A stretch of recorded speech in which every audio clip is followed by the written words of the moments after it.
everybody. This is Cap'n Tinsley, Salty Abandon, with another Salty podcast where it's always a great day to talk about sailing. And tonight is episode 17. And I'm going to bring out tonight's guest and we'll do the introductions with him on the screen here. Daniel, how are you doing tonight? Good. I'm doing great. Glad to be here.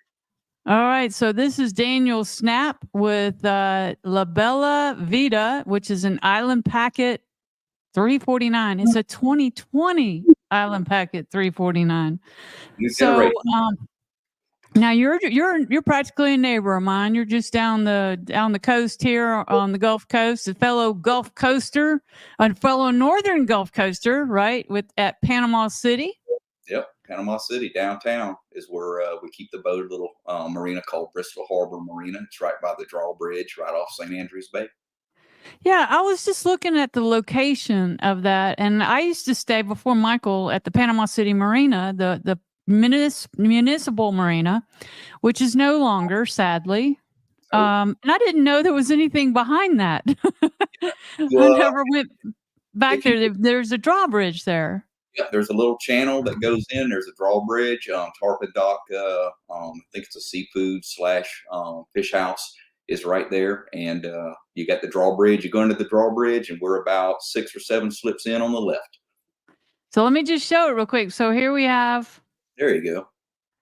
Here's the bay. This is where you come in right here. I don't know if you can see my cursor. You come in here and you go all the way across here, and that's a pretty big bay. I've done it many times. And this is where I used to stay right here, but you can see there's no more slips there. So I guess they got taken out. And did they sell that property? No, it's still kind of up in the air on what they're going to do with that. There's all kind of stuff going on, but do you think they'll do a marina?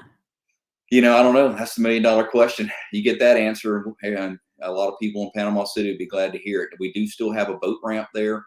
They're still allowing parking for center consoles, smaller boats, and things like that. But no sailboats, nothing in either basin. But there is a public marina right there, just to the left of your cursor. Back to the right just a little bit. Go right. Right there. Oh, it's small. Yeah. Oh, no, okay, no. And then right, not that. Right here. Left, your other left. Keep going. Anyway, now you're too far. Anyway, it's right down there in the corner. If you have a small, you can still access it. But that's okay, it. And then right here, there's the boat launch right there.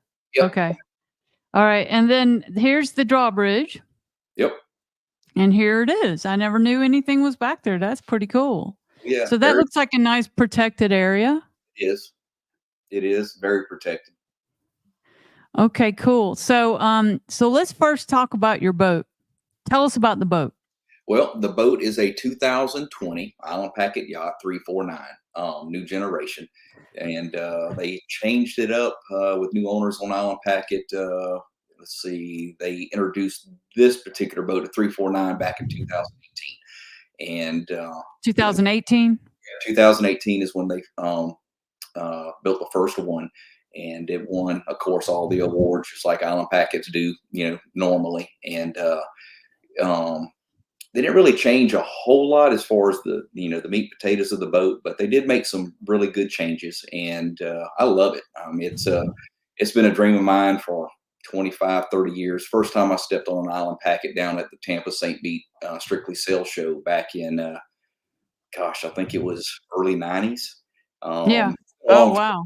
And back then you could actually go and step aboard and look at a lot of different types of makes and models. And it's strictly sail. And as soon as I stepped on that Island Packet, you could just feel the difference. And when I went down below, I told Melissa, who was my girlfriend at the time, now we're married, I told her, I said, we get one, this is it. And I've never really varied from that. So it's been a very long time coming, and a big dream of mine for years. All right, you see here down on your screen, Krista Kenny is saying hello. She's saying, "Hey, buddy." There she is. She's watching live. Yeah. Okay, so I do want to show a couple pictures of it, so people know what we're talking about.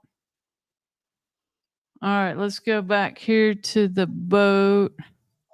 My phone keeps going off. Oh, there she is. All right, let's go here.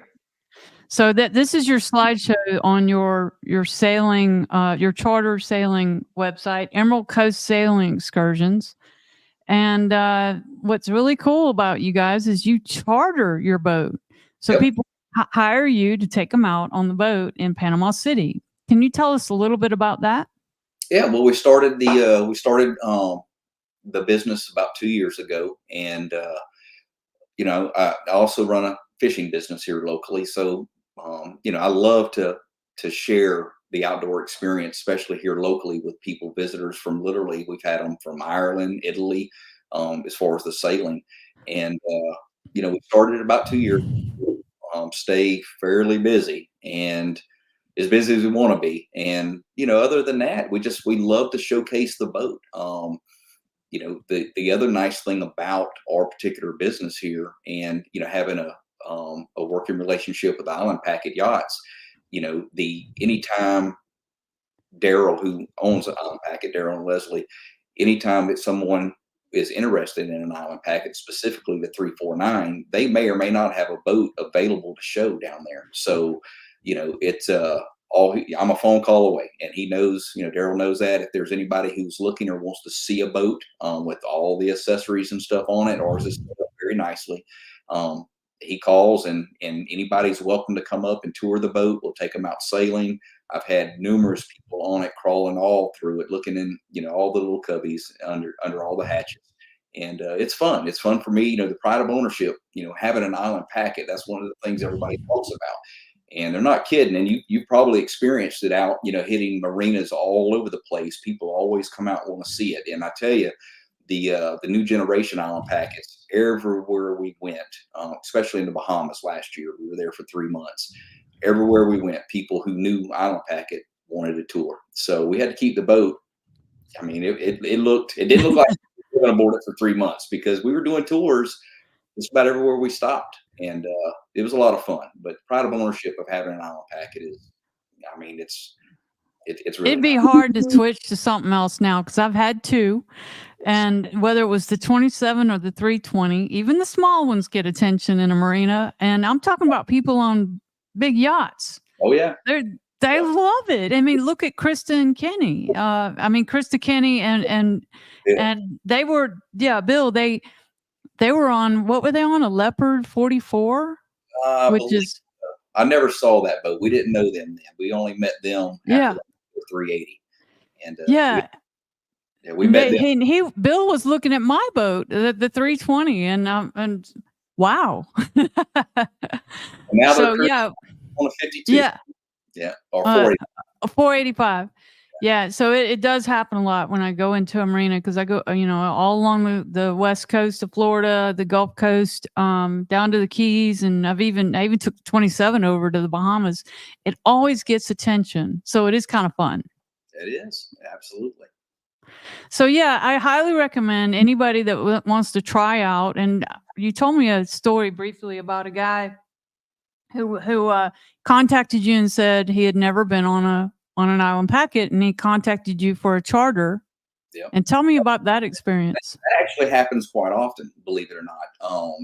People, especially the people that don't live down here in Florida, that are from, Midwest states. This particular individual is from Wisconsin, and he has a sailboat up there, but he knows about Island Packet. He's seen an Island Packet, on videos, but he's never been on it.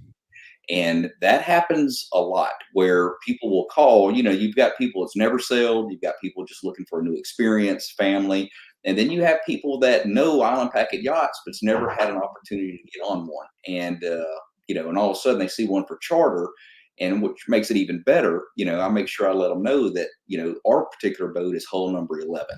And I believe right now to date, there's 19 or 20 of the 349s that have been built since 2018. So we have, so I make sure I tell them, listen, out of the whole world, you're sailing on hull number 11 of only 20, maybe 21, that's ever been built.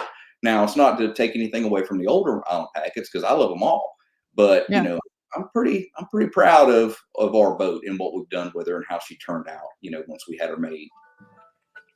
Well, so tell me about some of the upgrades that you that you put on. And Well, did you do it at the factory? yes, everything. That was one of the things that me and my wife Melissa talked about. Something that was very important to us was, since we are technically retired, I didn't want to have to start working on a boat or to bring a boat up to speed, to meet the expectations I had. So working with Daryl and everybody there at the shop, we laid out and planned out a boat that would be basically turnkey. So when I left the factory, which by the way, we took delivery of the boat July 25th, 2020, which was my birthday. So I always I always kid my wife about it that she's gonna have to work real hard to beat that birthday present. But it was really nice. But, we basically have just other than a water maker and a Well, built-in general. let's just acknowledge Bill here. I love the name of the boat. She's a beauty. You Oh, see that? yeah, I see it. And Yeah. then Anthony Gambino says, "Let me tell you, great to see Daniel on the show. Been following Captain Tinsley for a while. Met Daniel in the Abaco last year. In the Abaco." Yeah. Hey, yeah, we drank one or two of those cocktails over in the Oh, Bahamas. did you? Just a Yeah, few? next time we get over there, but it's all about coordinating. But anyway, back to the boat. We had everything, pretty much everything you could get on it. We put on it. There is no water maker as of right now. We're going to get most likely we're going to do a Rain Man. Haven't decided 100%, but I do like the versatility of what you can do with those. Yeah, that's one thing I'm missing, but I don't have to have it right now, but someday. No, that's next time we go to the Bahamas. Next year, the Yeah. plan is to go central Bahamas. We spent 3 months in the northern Bahamas last year. So the further we move down, we definitely want to have a water maker. Now, Yeah. we don't have a generator, a built-in generator. And there were Right. several reasons I chose not to do that. But what we did instead was I purchased a Honda, actually just this year, in the last year, one of the Honda 3200 fuel injected, the little small ones. That's what Um, I have. yeah. You got a 3200 too? I think it's a 3200. It's Well, about this big. Yeah. ours fits perfectly right in front of the helm, and put a Yeah. little cover on it. And that one, believe it or not, I have soft starts on both my AC units, and we can run both those AC units with that 3200, no problem. Nice. Yep. Bill says, what about that 170? I'm not sure what that means. Do you know what that means? He's talking about the Reacher, the sail up front. Yeah, I don't know Oh, okay. Okay. if Floyd yet, but I guess he likes that. well, the one, the Reacher that they actually started in 2018 also, I didn't sell an Island Packet with a cutter rig or anything like that. So this one is the only one that I've ever been on and sailed. But, the funny story is me, Daryl, Leslie, Melissa, and a gentleman named Nick down at Island Packet, we all took the boat out, for the first time, sea trial down in Tampa Bay. And there were several boats coming out behind us and, coming out alongside us. Some were our size, some were a little bigger, and everybody started putting their sails up, and we were light winds. And the old story, everybody thinks an Island Packet is slow. Well, let me tell you, Daryl selling a lot better than I could at the time. We got everything trimmed in, and I made the comment. I'm like, dude, nobody's even coming close to us. I mean, we left. So the 170 Reacher definitely changed the handling and sailing characteristics, of the boats.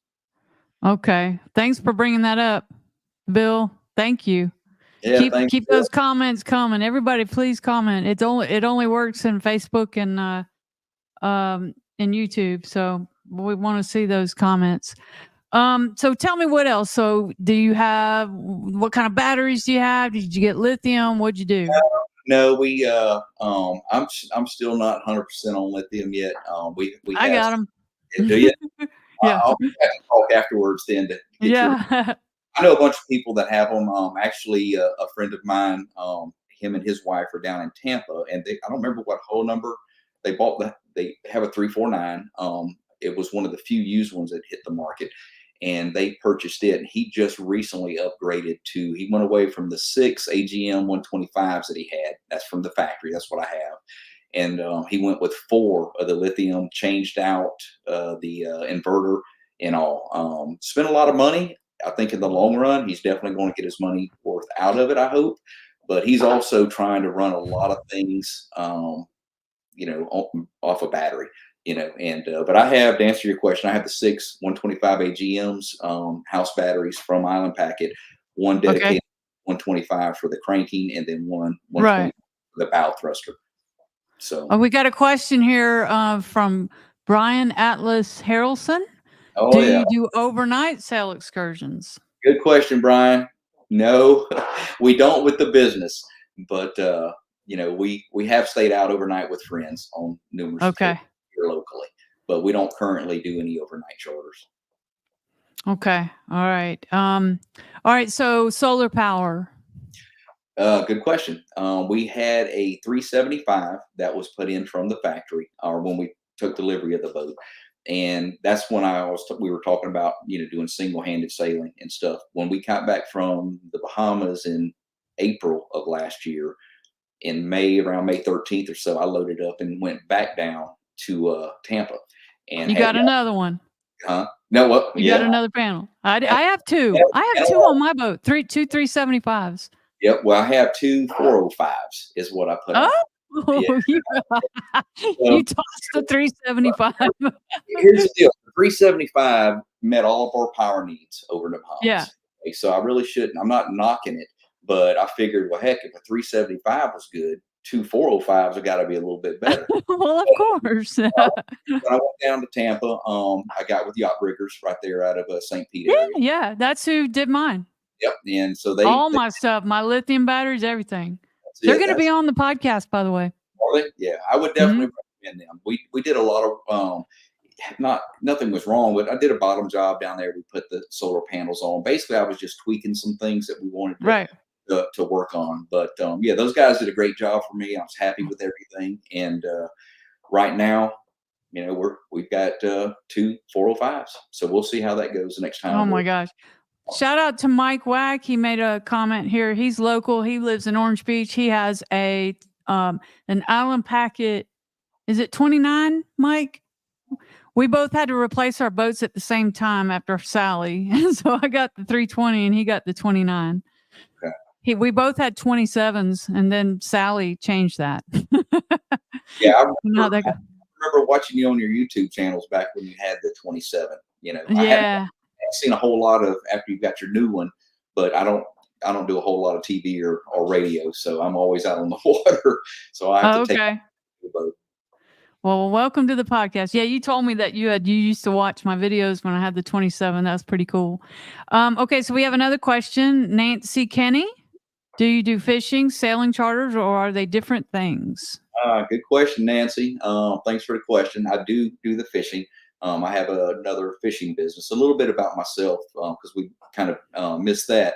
I'm a retired firefighter from Panama City. I'm retired as a battalion chief after 32 years with the department.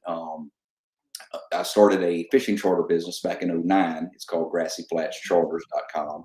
And believe it or not, a lot of my fishing clients wind up to be my sailing clients because they followed me for a long time. I've got people that's come back year after year, and they knew I was going to get a sailboat eventually.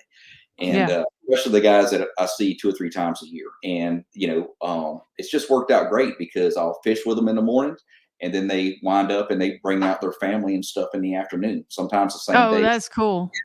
during the Yeah. week. So a lot of my business actually comes from fishing clients that are here in town looking for something new to do or different to do, and most have never sailed. And you already have a rapport with them, and it works out perfectly. All right. So keep those questions coming. I do want to go back because you are a homeboy to the Gulf Coast, and I just love your story. Yeah. So you grew up in Panama. You grew up in PC. Yep. And you talk about the first time you sailed was on the Hobies, on some Hobies in the 80s. Yeah. And this Well, is when I was living in Atlanta and we would come down for spring break. So I remember Panama City in the 80s. Well, my sister actually, the very first sailboat, my sister in Orlando had they purchased a Hobie 16. And I don't even remember when that was. It was a long time ago. I was young and I went down with a friend of mine and we took it to a lake in Orlando and nobody knew what they were doing. I mean, we spent, How old were you? I don't even remember it. I was still Were young. you graduated No, no, from or No, it was a long. I'm horrible with time, so excuse me. I was young, probably in my early teens, somewhere around in there. But we spent most of the time flipping the boat back upright, and but with that little bit of exposure, I knew immediately. I'm like, wow, I love sailing, and didn't even know what I was doing. And then fast forward, after I graduated, I was lifeguarding for several years here on Panama City Beach, and we had Hobie 16s that we were actually renting out, being on the beach. And of course, when it wasn't real busy, I would take a boat out. So I kind of sharpened my skills right there on a little 16, and then eventually I had my sister's 16 that I brought up here to Panama City and used. And then in 2004, I purchased a little 19-foot West Wright Potter that was made by International Marine out of California. 20 So years ago. yeah, we had it brand new, had it built, and they shipped it here to Panama City, and we used it. We used to do a lot of little 2, 3, 4 day, little excursions just here locally. But it was a trailerable sailboat, and Yeah. also what it was, I mean, it's a fantastic little rig, and I sold it to a lady over in your neck of the woods, actually. Oh, yeah. Around Orange Beach or something. It's been a while, but anyway, Well, that's pretty much well, the I, story. I read your bio, and you got a great bio on your charter, your sailing charter website. Thanks. After you graduated, you went into the local dive and fishing industry, and then after that, you became a professional firefighter. I'm like, you're the guy I want on the boat if there's a fire. Yeah, it's I used to do a lot of diving, a lot of spear fishing, all that stuff, a lot of fishing. And then about that same time when I was doing that, that's when I hired on the Panama City Fire Department in So 1980. what were you like? What were you did you dive for hire, or did you do this? I worked at a hydrospace dive shop that used to be right there by the old treasure ship, right off Okay. Thomas Drive. Oh Used to yeah. Okay. used to be a dive shop right there. A buddy of mine from high school was one of the captains on one of the boats. And back then, heck, especially once I hired on at the fire department, we worked 24 on, 48 off. And on my days off, I'd go out there and help out and help with the boat. Ah. What were So, you like? Like you were crewing, like when yeah, they would take divers out? yep, You that's it. like put people's stuff on people's. Okay, I'm a diver too, I so did that, got them in the water, dove make with a, some tips. yeah, all about tips, but Yeah. blast. And then I actually had a 21-foot Cape Horn, the very first one in Panama City, actually. Those used to be, or I think they're still being built over in Pensacola. And I Oh, okay. bought it in 1990 and started doing, diving, dove even more, and a lot of spear fishing. And that's kind of how I got into the fishing and diving by myself, away from the business aspect. And I did that for a long time. And then the sailing come around, and I've been sailing ever since. I don't dive anymore or anything like that. So just So you sailing. started the Grassy Flats Charters before you retired from the Yes. as a Yes. firefighter, Yes. and that is fly and light tackle saltwater fishing. Yep. Is that Yep. pretty much what you do Yep. still? Yep. I Okay. started in 2009. I actually retired in June of 2018. So I started the fishing 18. Okay. in 9. And so And you must have a lot of guys working for you. no, no, it's just me. Just No, you do the fishing in the morning, and then you take some people out sail. in the Yeah, afternoon sailing. I'm Wow. wide open. I don't slow down very often.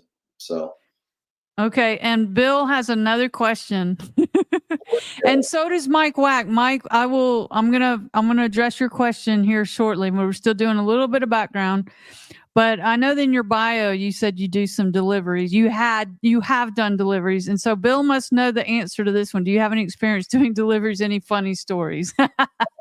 He well, already knows the answer to that, doesn't this got back from he? Houston, and we had a I got a few stories about the oil fields in Texas and Louisiana, and we both had a heck of an experience. We did it was 6 days overall. We spent one day right over there in Oh, Pensacola. did you bring his boat back with him? Yes, it was me. Okay, that was you. Okay, yeah. He came to Yeah. Panama, picked me up. We went back over there, stayed one night, and boom, next day we were gone. And let's just say if you've never navigated the oil fields and the oil Yeah. rig, in Texas and Louisiana, it's an experience, and to do it with Yeah, he told us a little. They both did. They both told us a little bit about that in when I interviewed them, and I had no idea, And I guess their mast was too tall to go at the intercoastal. well, Is we that didn't want to tackle the intercoastal over that way. Hadn't heard a whole lot of good stuff about that. okay? I don't We had have any experience over there on the intercoastal. two options: either to go way south and come way around and come in, east southeast of the Mississippi Delta, or Bill had met a gentleman that does deliveries from Pensacola area to, I believe it is, Houston area, and he was telling him just hug the shoreline. And since this was our first, or Bill's first Right. out in open water with a new boat, we wanted to make sure we had cell service and close enough in case something happened. And Yeah, because he was saying that everybody was saying, or they were reading, that you had to go 100 miles offshore to avoid all the rigs, all the oil rigs. But then this guy said, no, no, no, you don't have to do that. And yeah, I it, like that plan a lot better. well, let me just say it's not something I'd recommend people just go and do. We did it What, straight 100 miles offshore? hugging the shoreline. Oh, okay, okay. If you can do it strictly in the daytime, yes. To do it at night with no moon, no Yeah, stars, a lot of oil rigs. that's difficult. But when you add in fog rolling in with zero visibility on top of the pitch blackness, let's just say, yeah, you're flying blind. You're relying 100% on the electronics, and that's what we did. Oh, Uh, don't want to do yeah, it because they said it was a lot of fog. And Nancy has another question about your charter. again. Okay. How long does a sailing charter last? How many hours? Is there food? The most important part. Here's Nancy. No, we've got. If you go to the website emeraldcoastsailingexcursions.com, I think Oh you yeah. tagged it. You can read all about the excursions. We offer a lot of different things. Everything. When I tell people, they're all very custom. We start with a simple 3-hour sunset cruise that's available. We have a 4-hour and then an 8-hour.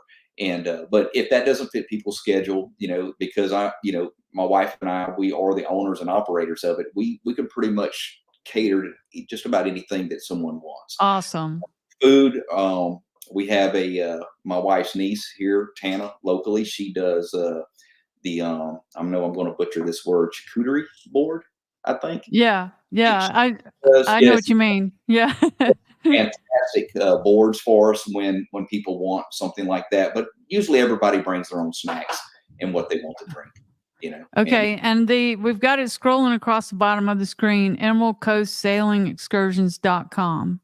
And they've got Facebook and they have Instagram and everything, but it's a very good website. And you did some great bios. Before we go to Bill's next question, because it is kind of funny, tell me about Melissa's background. She's from Michigan. Holy cow! You married someone from Michigan, yes, but she's been here a while. She's been, in her defense, she's been here a while. she moved here in her early 20s. She's from Saginaw, Michigan. She's got family scattered all up, through that area. And she, when we met, she loves the water anyway. And her first introduction to sailing was on my sister's 16-foot Hobie Cat right up here in a little place called Lynn Haven, North Bay. And I took her out there. Oh, And of course, we spent a lot of time in the water. We were hiking out, and well, she was doing a lot of water stuff up there too, wasn't she? yeah, she loves the water. I mean, she grew up around the lakes and things up there, and so it was just natural. And I've had boats ever since she's known me. And here, we snorkel, and actually, I got her into diving years ago, and but no, she loves boating, sailing. She's great with our boat. I mean, she can handle it all by herself, And matter of fact, when we're making our crossings and stuff, how it is. We're going, and we don't stop. So, and she loves the night watch. I mean, she gets up there and runs those electronics and keeps an eye on things, and does a great job, and lets me get a little sleep from time to time, and works out fantastic. But yeah, so that's pretty much her background. If we're Well, not, she's had ASA 101 and 103, yeah, and she's the first mate. yeah, we actually there's a great local company here that teaches sailing. It's called Reef Runners. Okay. They're located out of St. Andrews. When they first started, a gentleman named Pete owned it back in the day. And, Melissa does really good with structured type classes and learning, environments like that. So, it's like, okay, well, if you're going to do it, I'll go ahead and do it too, because I had to do those two to get to the bareboat certification, because Right. before the I have island. that one too. 104. Yeah. Yeah, so I went ahead and went through those two with her, and then she stopped there, and I went ahead and did the bareboat certification. And our trip was to the Key. We drove to the Keys and sailed back. That was our trip, our certification trip, and that worked out really well. But those guys here locally, they do. I think he's got a couple of schools. I think maybe up in Maine, if I'm not mistaken. And he just did. Him and his wife did a trip from Maine to Ireland, which I followed them on Facebook. Wow. Yeah, that was. Wow. I think it took them 28, 29 days. But yeah, that's Reef Runner Sailing School here locally out of St. Andrews. Okay. Yeah. All right. Well, here's Bill's question. Seth, question mark, duct tape survival tactics. Yeah. Duct tape does come in handy. Yeah. He's referring to actually a funny story, which we won't go into here. So Bill, don't bring Okay. more stories. But We can't tell that story about duct tape. here's on a delivery, a gentleman literally, well, yeah, Did you have to tie him up or something? he had a little bit of injury to his ear, and we put some duct tape on it. How's that? That's the condensed version, and it worked out. Wait. You kind of were blocked out. You said he had something with his ear. He had an injury to his ear. Okay. Oh, and you used it to like stop the bleeding?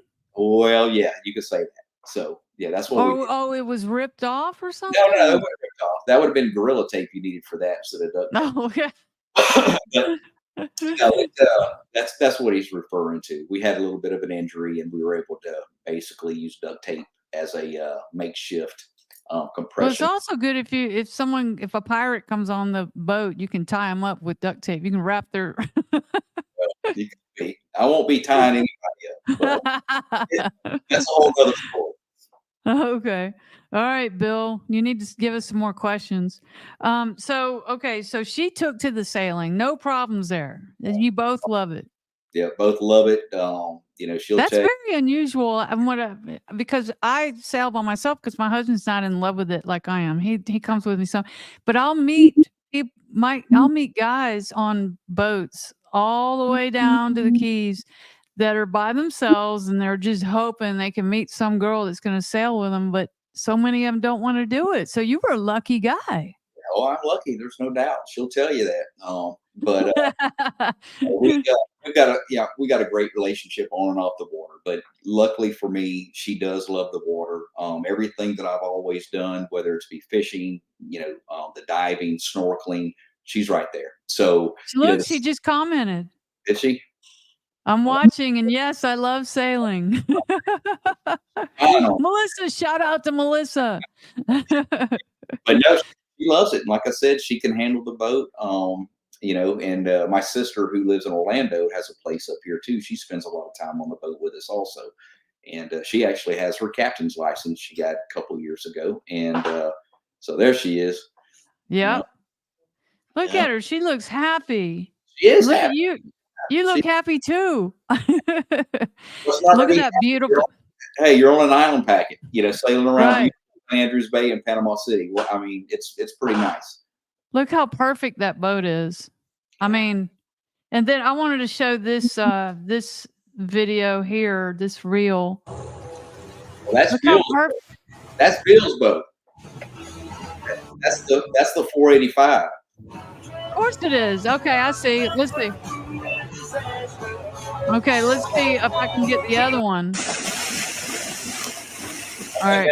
Is this one? That's your boat, right? No, that's Bill's. Oh my gosh. And you got to go back further on. You don't have one of your boat. Yeah, I got plenty of them. They're back in there a little bit. Okay. Yeah, there's all plenty. right. Well, everybody, here's Bill's boat. It's very nice. Yeah, because it's got that center console. Yeah. You have to go back into my feed a little bit further than that to see some. Okay. Well, I told him that I had deck space envy with his boat because he's got all that space on the back. Yeah. And also he has an enclosure too, doesn't he? And then you have the beautiful enclosure. He didn't own a 380, and he saw ours. And like I told him back then in the Bahamas when we met, I'm like, man, you have got to get an enclosure. If there's one thing that I recommend other than just general safety stuff, um, the the uh, the enclosure, it changes everything from just wind Yeah. fatigue to limiting the cold. But I will say this on an enclosure. There's our boat. Finally, you got a good picture of it. There's a couple feet, and that's in the Bahamas. There's my wife eyeballing me.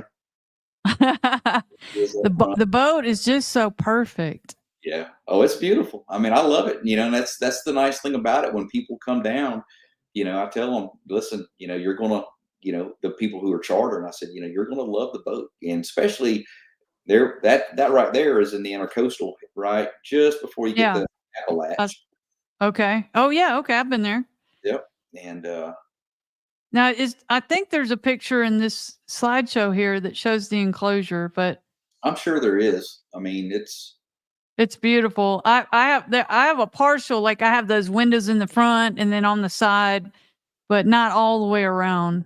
And yeah, I just spent a bunch of money, so I can't spend the money now.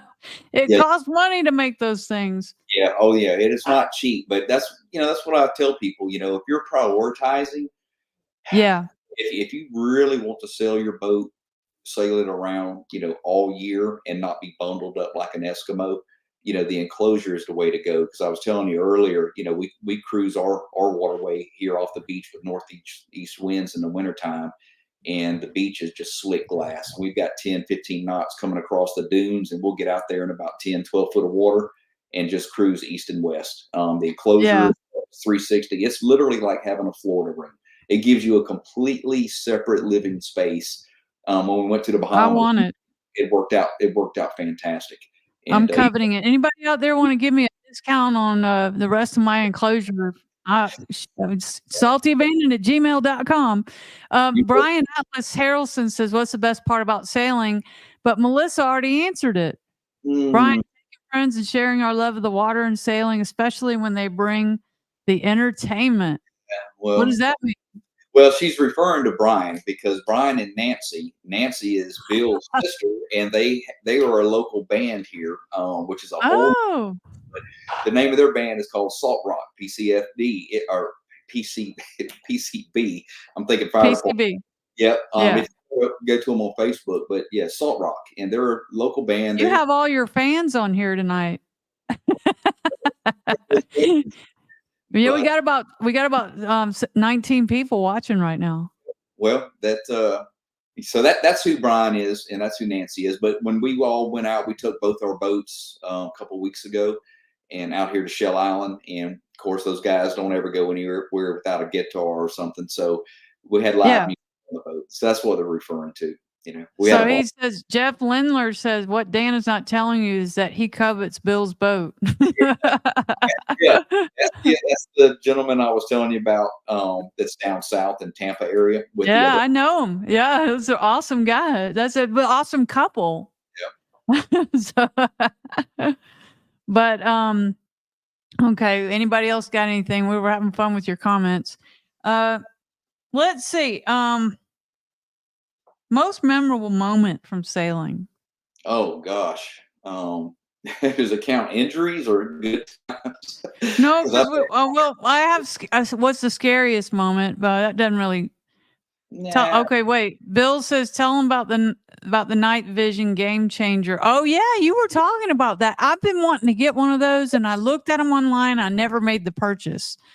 I okay. would like to do that because I've been in that situation where I couldn't quite see the waves coming at me, and I was making a night crossing, Mhm. and nothing works. Like you put the light on it, and it doesn't help. Well, here's what I can tell you about night vision. Okay. When we were setting up the boat originally, I wanted a heads up, put a infrared setup on the mast and all that. And the gentleman who did the work for me down in Tampa, he made a comment, and not the night vision, but the infrared. Sorry, bear with me just a second. I guess it is the infrared. But anyway, he said, "Have you ever considered a handheld?" So night vision and the infrared is two different things. And I was thinking, I was imagining like goggles or that's something. what it is. No, I do have a monocular. That's the night vision. Okay. Yeah.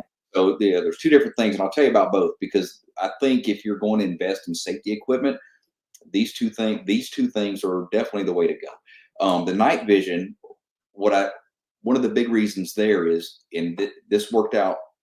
I can't even tell you. I mean, it was the perfect scenario. We were in an anchorage in the Bahamas called Treasure Cay. I think it's what's left of a beautiful little basin, a little marina.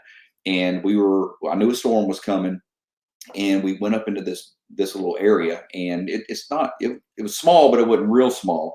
But there were like 4 boats in there, and I'm like, wow, we got a great little place to ride this storm out. Well, the evening before the storm hit, it went from four Everybody came in. to about 15 or 16 or so. And I remember telling Melissa, I'm like, listen, this could get ugly because there were some moorings there, mooring balls, nobody knew the condition of, and boats were taking them. And then everybody was anchoring. And I said, listen, if this goes south and these people start dragging, because you know the story on that, a lot of people don't use the right ground tackle or don't anchor properly. And I said, worst case scenario, we can cut the anchor, slap the night vision on, and if nothing else, we'll at least be able to maneuver our way out of this thing. But if you do find yourself coming in and out of marinas, coming in and out of like intercoastals, things like that, I'm telling you, night vision is invaluable.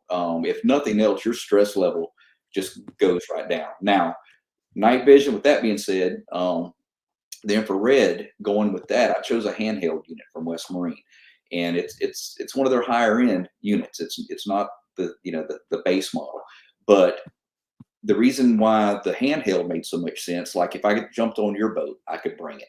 If I'm on my Yeah. boat, I could bring it. If someone goes overboard, you can hand it to somebody else, and they can scan while you maintain control of the vessel. It just goes on and on. The things that you can do with it that increases the safety. Both moving. Do you have the brand names that we Uh, could? the one at West Marine, I have to look it up. It's been. I mean, I bought it when we first got the boat, so Fleer. It's a So the Fleer. night vision that one is from West Marine. No. The night vision you have to special order. All of those units, the Okay. high quality ones, are all built to order. Yeah. And Okay. so that's a whole nother subject. The Fleer Oh, unit, Melissa says Fleur. I've heard of that. Fleer, I She knew. call it Fleer. Yeah, but that's what it is. And West Marine has several different ones that you can buy. Um, Okay. but I tell you, they're really nice. If you're going to do any cruising, long term cruising, where you're going to be out Yeah. and about making crossings and going in and out of intercoastals, and for like I said, no other reason us being in the Bahamas at that anchorage, because there may have been somebody else with night vision, but at that stage of the game, the only person I cared about was us, because that way, while everybody else is navigating in the dark, because you know how it is during storms, you can't Hmm. see, and you get the wind Right. blowing crazy in the rain, visibility goes to nothing, and Right. the night vision helped big time. Okay. So it's a Shout good thing. out to Melissa for remembering that. Also, Jeff Lindler says, "Oh, Paula says thank you for your kind words." Oh yeah, well, one day we'll be making some crossings with those guys. We've been talking for a while, and Got big plans. yeah, well, I want hope to go back to Mike's question. I don't know if you'll be able to talk on this. You probably can. He says he's interested in his experience with your experience with refitting an engine. He says his is 30 years old. You got any experience with that? no, I am not a mechanic. You'd have to get Bill on here for that. Um, Okay. Now I will tell you this: I've got 1,075. I think we just rolled 1,075 hours, so I did do the 1,000-hour service myself on the boat. Everything but You do that. the valves. I actually hired that out to a Right. local gentleman that I helped. just did my 1,500, my 1,000 and 1,500 at the same time. Some of that overlaps, but that was I mentioned that I had some white smoke when I was coming back. So they all that's been fixed. You know, we had to do you have to help me with the terminology. I'm not going to be able to think of it, so we'll have to move on. Where they send them off. They send them off to be ground down. Help me out. I don't know, Bill. That's his area of expertise. I feel very stupid. I could talk on it when it was going on, but now that I've paid the bill, I forgot all about it.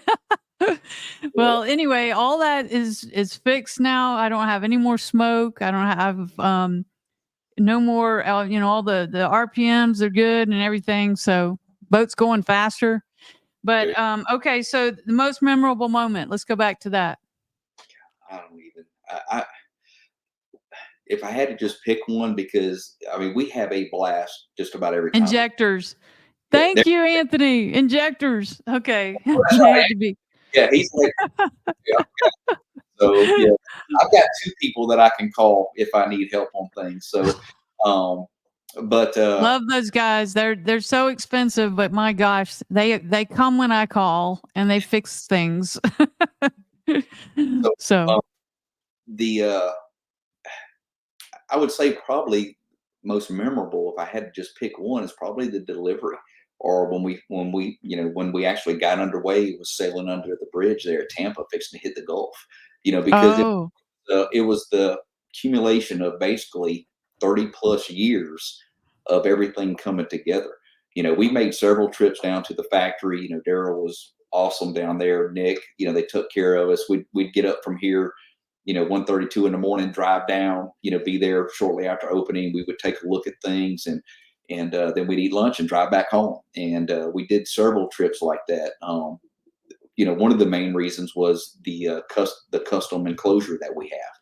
That is not I'd say it's a one-off, but there's several that's been built that are similar to ours. But if you're ever over this way, I'll show you what makes ours so unique, because everything is tied into an arch. Even our stern seating is inside. The way our enclosure goes, it runs down and then out. And anything that we need to do as far as trimming the boat or the sails, or 360 on the winch handles, it can be done from the inside of the enclosure. We don't have to do anything, stick our hands out or anything like that. And then of course in the wintertime, it's nice to have our stern seating. It's all enclosed, so visibility is excellent. Comfort is freaking excellent. I'm jealous. Yeah, there's really I'm jealous.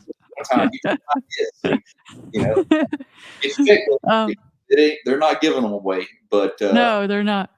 Yeah. Melissa says meeting Bill and Krista and all the other like-minded people while traveling. I can definitely attest to that. Shout out to Melissa. Yeah, that's kind of an underrated deal. The people, I have a lot of friends and stuff here locally, and we in our discussion, it's always comes up, what do you enjoy the most? Well, the sailing's a no-brainer. I mean, we love to sail, love the scenery, but the one thing that I would say that's probably stood out more than anything is when you meet like-minded people, the sailing community, all walks of life, and especially the Island Packet people, because you're already out there sailing. You already have that in common. But when you meet someone with an Island Packet, then it just takes it another step. And that's what happened with Krista. We met them on Green Turtle, sitting at a little bar, and now so cool. So do you guys ever sail over to Fort McRae? That's Pensacola. Pensacola NAS. Yeah. Well, that's it's funny you say that, because when me and Bill were coming back from Texas in his 485. Yeah, I think y'all anchored out there. That fourth day, we had that storm system, coming up behind us, and we weren't real sure what was going to happen. And we were both pretty tired. That was a long trip, very stressful with all the navigating of all the oil rigs. And so we had to make a decision. Our plan B was to turn in to Pensacola and wait the storm out. So we were about 100 miles from Panama City, and we were 44 miles from the mouth of Pensacola Pass. So we erred on the side of safety, which worked out beautifully, and took a left and went into Pensacola. And we went in through the intercoastal, and is that called Sand Island right there to your left? Yeah. The dunes. There's a small basin. And NAS is off to your right in that little channel. I'm not familiar with those, I had another buddy that was trying to tell us about the forts, but we stayed just to the left of that sand island. And matter of fact, we were laughing because we had winds.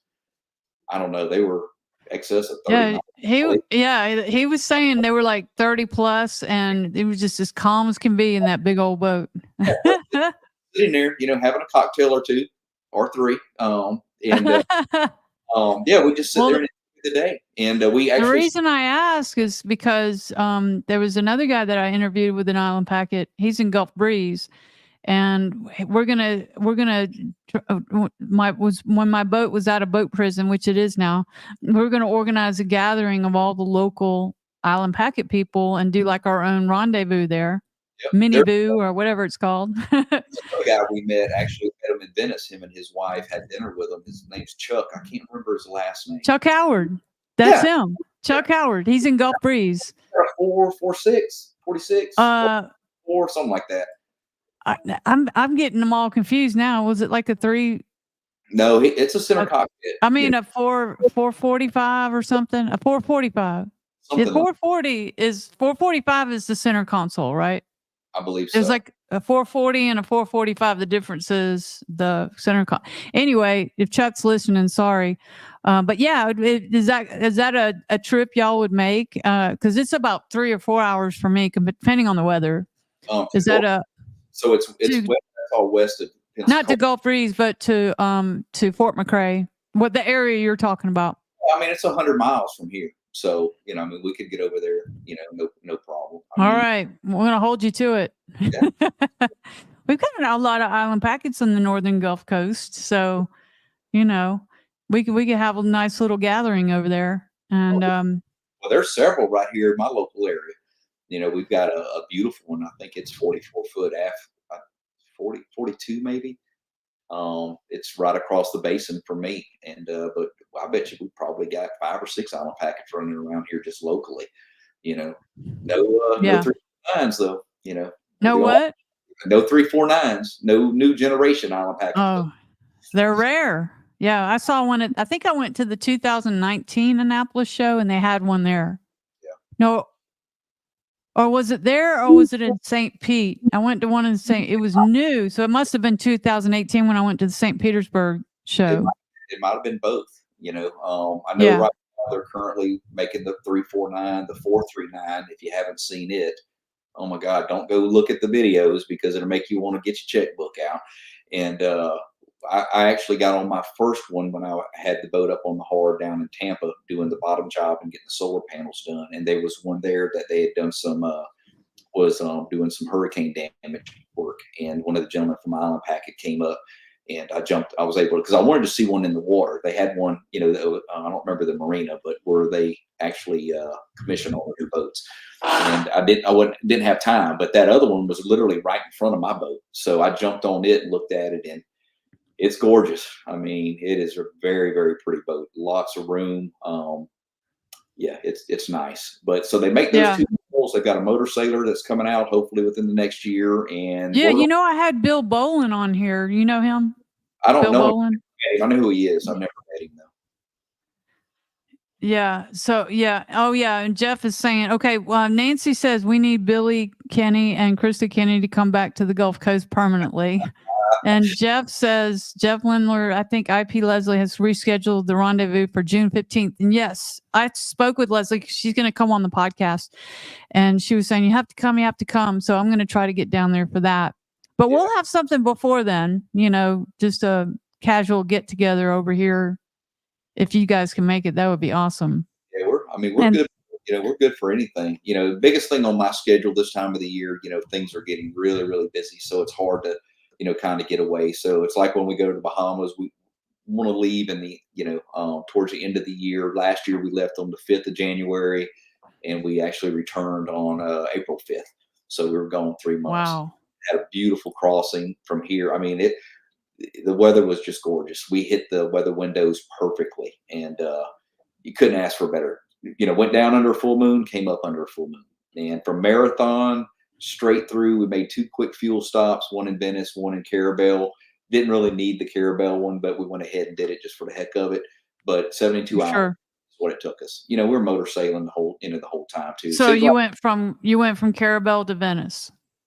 Well, going down, but coming Right. back, we when we come back down from, let's see, we went from West End to West Palm to South Beach. Actually, Anchorage that Hayden recommended, Hayden Cochran. Yeah, yeah. Shout out to Hayden and Radine. Yep. The guys are great. I've talked to him a few times on the phone. I've never met him, but I had to. They were on the podcast, Yeah, and I'm good. They're gonna be on again because I told them when they get to, I forget where they're gonna keep their boat for the winter. I'm trying to remember the name, but they I wanted to when they before they come back, I wanted them to come on and talk about all the different anchorages. yeah. Because people love to hear about what are the great anchorages and in the Bahamas, or not just the Bahamas, but in where they are in the Caribbean. Well, that's where, that's why I just felt compelled to call him and thank him, the first time I talked with him, because I'm like, man, everything is posted on his website. And I mean, you've got routes, you've got anchorages, you got information about it. And really, you could literally not know anything about any anchorages, up and down the East Coast or the Bahamas. Go to his site, bam, it's a one-stop shop. He's really full of information. made it easy for people who may not have the time to invest in exactly where to go, or what, and more importantly, what time of year to go. That's what I really enjoyed looking at. But his site, it's awesome. I definitely recommend anybody to go to it. Nancy, are you talking about the gathering that we're talking about up here on the northern Gulf Coast, or are you talking about the one at the factory? You're probably talking about up here, because they live here in Panama locally too. Oh, good. So, Nancy, would you be interested in coming to Fort McRae too? Well, if she jumped on our boat or Billy's boat, she would. Okay. What do they have? No, Nancy is Bill's sister. Oh, okay. Same name, of course. Okay. Thank you for clearing that up. Where do you go to next? Oh, by the way, Nancy says, yes, you're gathering. Oh, good. Okay. So we're going to have to do this. Hey, they can do the entertainment too, Oh, yeah, that's right. Yeah. Okay. So Brian says, where are you sailing to next? Well, first of all, he's coming over here to Pensacola. Pensacola, our next, this year we're going to be staying locally, and I was hoping to sail down to Steinhatchee. Actually, I don't know. I've never been any of those places. Maybe you can shed some light on that if you have. But I've been kind of nervous to go in there. I mean, I went to Steinhatchee by car just to check it out, and they got really damaged during what is it, Ida? What was it? I don't know. When I drove through there like in November or something, I stopped in there just to put eyeballs on it, and they didn't have any power, but they were taking reservations, but no power, and their little shop was like in a trailer, so they were still rebuilding. Well, I'm sure maybe they're. You have any problems getting in and out of there? I've talked to. There's a couple people at our marina that's been there, and they've had nothing but good stuff to say about it. But our next big trip is going to be back to the Bahamas, and hopefully we'll be heading Adelia. back. That's what Jeff said. Okay. Is that what it was called? Okay, go ahead. These storms all run together to me. We have so many up here. Ida, Ian. We had Ivan. Remember that one? All of them. I don't remember the names, but I can tell you pretty much where I was at and the damage and stuff. Yeah. But so we'll be going back to the Bahamas probably mid-March of next year and staying through hopefully the 1st of June. We'll be back here, the 1st of June, and we'll get back before the hurricane season starts. All right. I need to do one thing. I need to introduce tonight's sponsor, which is me. Let me get that pulled up here. So in case you didn't know, I am a real estate agent, Remax of Orange Beach here in Gulf Shores, Orange Beach, and Perdido Key, Florida. I am licensed in Florida. I don't go further than Gulf Breeze.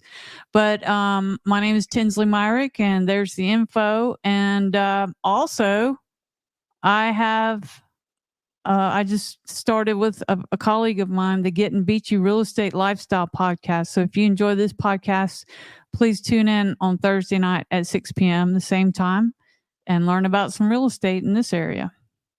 Okay, had to get that in there. Oh yeah. We've been doing some plugging for your businesses. I had to get mine in there. I've been selling real estate for 21 years here, so we're good at it. Scott is also a real estate agent.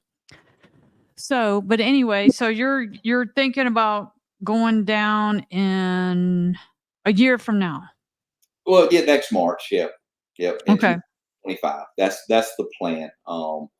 And last year we went to Bimini, Northern Berries, Great Harbor area, and then we went to the north part of Berry Islands and shot around hole in the wall, the southern tip of the Abacos, and wound up in the Sea of Abacos, and we stayed there for about 2 months or so. That's where we met Bill and Krista, and um, then we made our way up around the Little Abaco Island and went all the way to West End, and then from West End back to the States. But Okay. it's beautiful. I love that. Heck, I could go back to the Abacos, tomorrow and just stay. But next trip, we want to probably check in at Bimini and run the route that Hayden actually run and went down to Chub Cay, I think is on the southern part of the Berries, and Mm-hmm. maybe check in I've been there there. or hit that and then turn south and go down to the Exumas. And if everything goes good, hopefully we'll be running back into Bill and Krista on their way back up from, I don't know where they're going next year. It's still a lot of planning, but ultimately, hopefully to get back down there and run the, kind of central southern area. I don't know how far we'll get. Don't want to rush it. And then the 2026 will probably be lower Bahamas into the Turks and Caicos. That's the plan as of right now. And So you don't really want to go any further than that, or I want to go a lot of places, but I mean, like, hurricane season, insurance, the deal with everything. They want you basically either below the hurricane. What is it? right? Like, Below, you have to get to Grenada. I yeah, think. I think that's the yep, you have to go down there. So anything other than that, insurance wants you back in the States. And right. it's bad enough living here in Florida, Northwest Florida. A lot of those Yeah. cities, they don't even, it's Not a getting lot of places to hide, and when the hurricanes coming. intercoastal. Here locally, Yeah. our big hurricane hole, for anything big is intercoastal between here and Choctawhatchee Bay. That's probably the best, safest place, to be, other than, getting it out of the water. But, nowadays it's hard to even, if you don't have a reservation at a boatyard or something like that, there's really not a whole lot you can do. You don't want to be in a marina, that's for sure. I think you found that out the hard way on one of your boats, didn't you? With Yeah, the well, we weren't really expecting it to come here. That was part of the problem. it calls you into marina though, and that's Yeah. not a place to be for sure. Yeah. Yeah, yeah. Now they have a program at Barber Marina, and I don't know what the price is now. It went up tremendously. It was like a couple years ago. It was like $5,500 for you to be on their plan, and you'll get guaranteed haul out, in the yard. But they can only take so much. But Uh-huh. I wasn't even able to get on the list, so on the waiting list.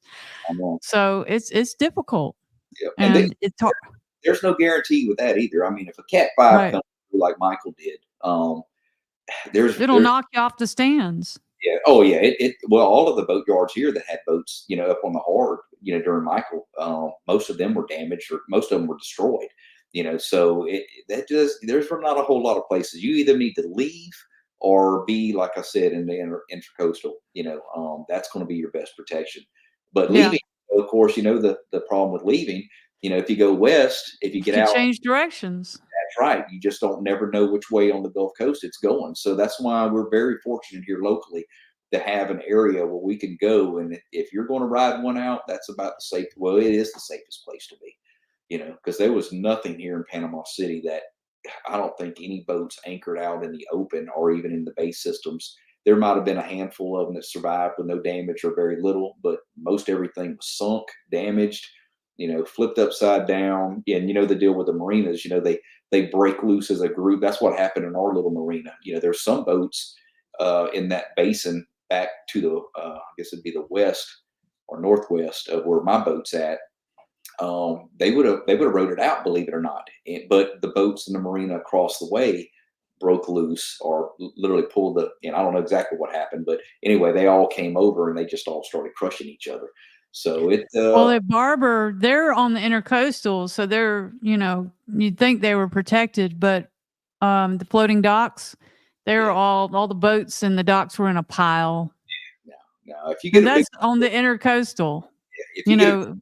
that comes in or a Cat 5, you got to be gone. Yeah. I mean, that's all there is to it.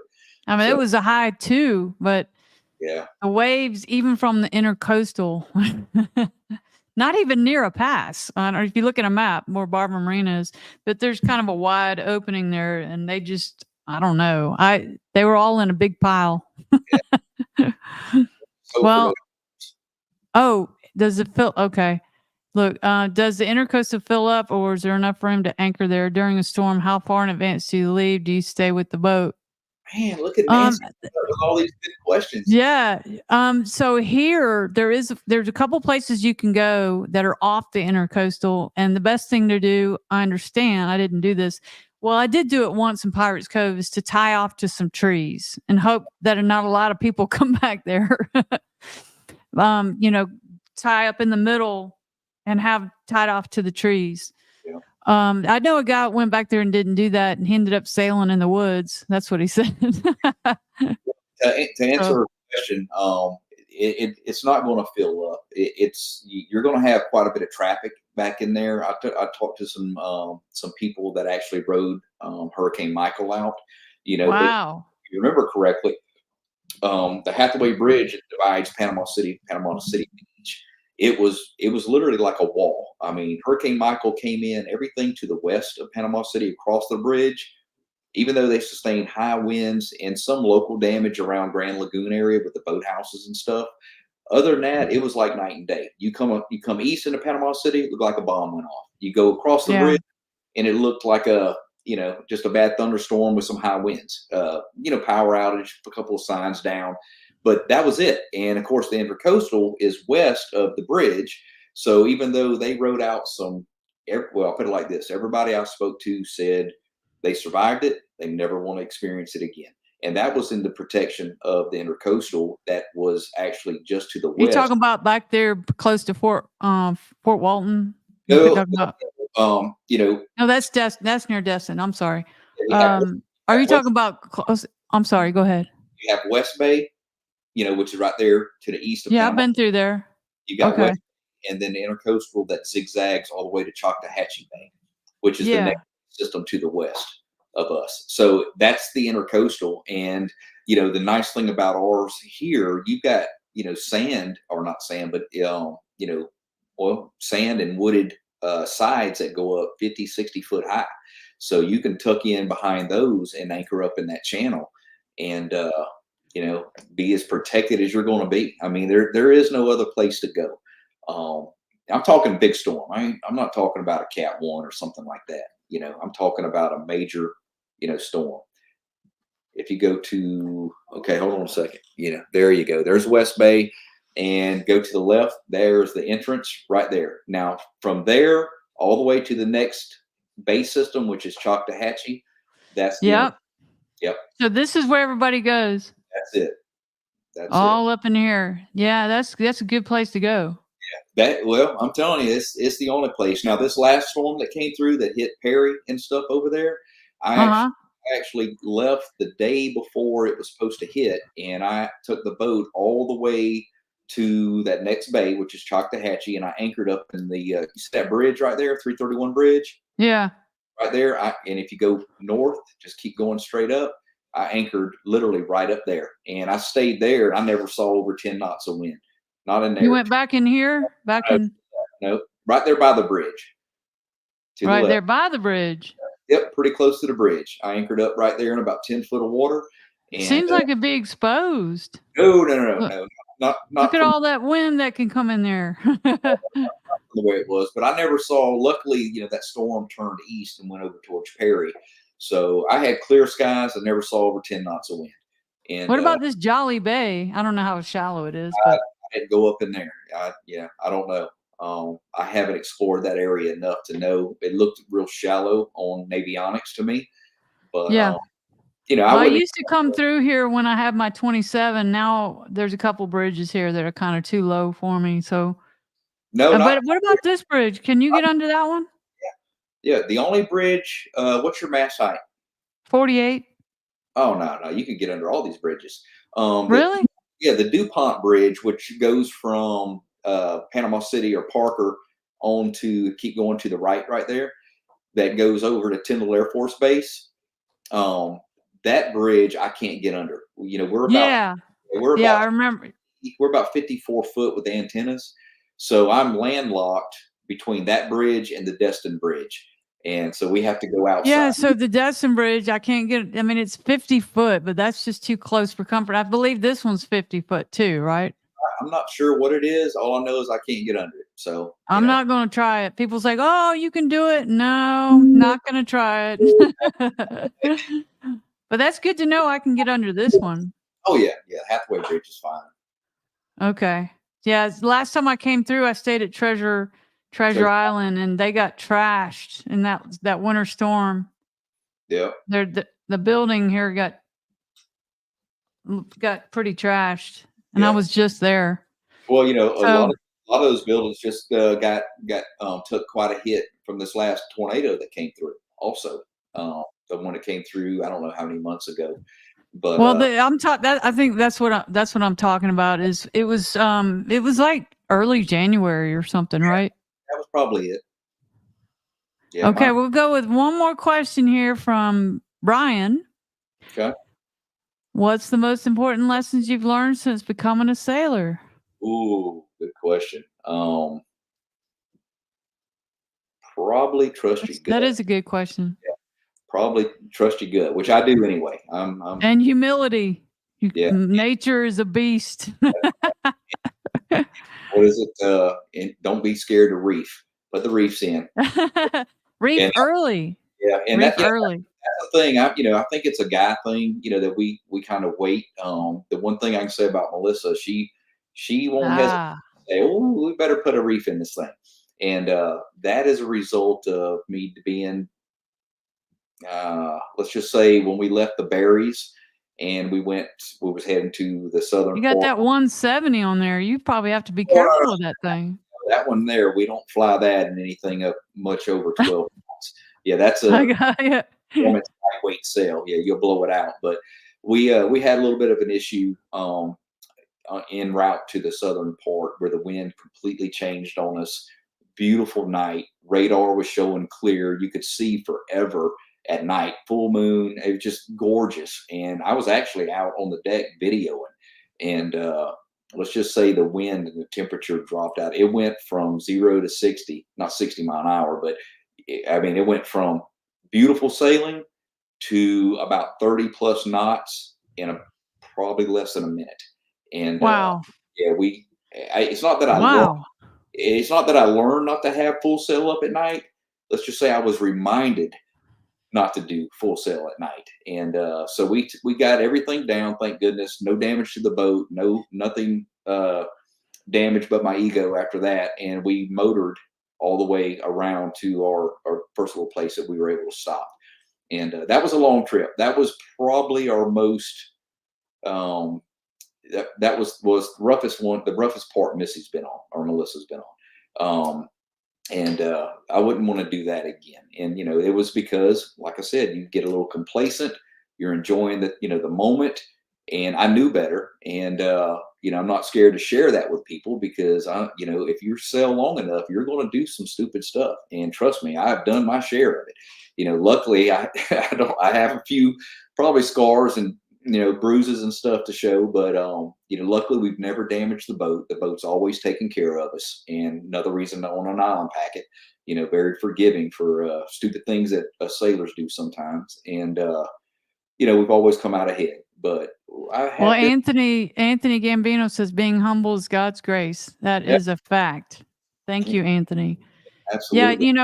that night on the boat in the hurricane, if I had been in like a Catalina, a boat would have crunched because the lines broke and it went slamming up against the boat lift next to me. Yeah.